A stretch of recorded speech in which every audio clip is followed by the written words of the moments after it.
everybody! You guys did such an incredible job on Tuesday with math. I thought we just had to do it this way again. So here we go. Let's get started right away. Today, I can decompose once and twice to subtract measurements, including 3-digit minuends with zeros in the tens and one places. Oh my gosh, that's quite the target. There's a lot. Let's talk about a couple things first. If you remember, whenever we decompose, we are breaking it apart. We are taking things apart.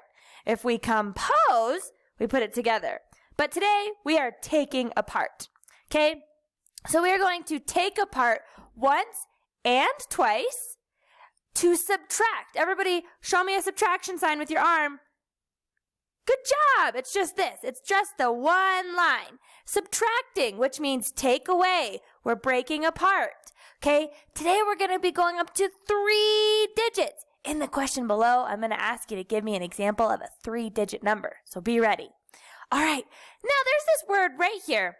Minuends. Minuends. I want you to go ahead and pause the video and make a prediction. What is a minuend? Hopefully you paused the video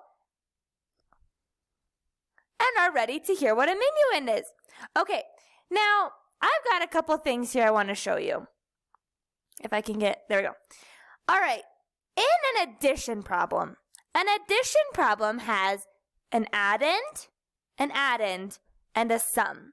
My addends are the two or more numbers that make up my addition problem. My sum is the answer. So in a subtraction problem, I don't call these addends because I'm not adding. I'm subtracting. I call these minuends. So I've got one minuend, a minuend, and then the answer to a subtraction problem is called the difference. So here's an example of an addition problem with addends and a sum. And here's an example of a subtraction problem with minuends and the difference. All right, nice job. Go ahead and answer those questions below, and we'll talk about them in the next video.